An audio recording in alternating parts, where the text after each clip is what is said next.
অবশেষে থামল যুদ্ধাপরাধী ইসরায়েল, বন্ধ হলো ইতিহাসের নৃশংসতম হামলা। দীর্ঘ 15 মাস ধরে এক কথায় গাজায় মানবতাকে ধুলোয় মিশিয়ে দিয়েছে যুদ্ধবাজ নেতানিয়াহু। নিরীহ নারী শিশুকে হত্যা করে নিষ্ঠুরতার রেকর্ড গড়েছে কুখ্যাত এই ইহুদি জাতিটি। জাতিসংঘ ও ইউনিসেফের নানা পরিসংখ্যান বলছে পৃথিবীর কোনো যুদ্ধে একসাথে এত শিশু হত্যা হয়নি যতটা গাজায় করেছে পাষাণ্ড ইসরায়েলি বাহিনী।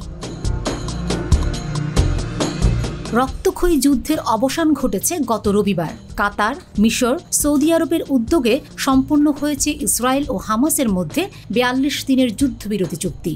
সেই অনুযায়ী গত রবিবার 3 পণবন্দীকে মুক্তি দিয়েছে হামাস, যার মধ্য দিয়ে শুরু হয়েছে যুদ্ধবিরতি। ধাপে ধাপে আরও 30 জন বন্দীকে ইসরায়েলের হাতে তুলে দেবে হামাস। অন্যদিকে বিনিময়ে জেলবন্দি 2000 ফিলিস্তিনিকে মুক্তি দিবে ইসরায়েল।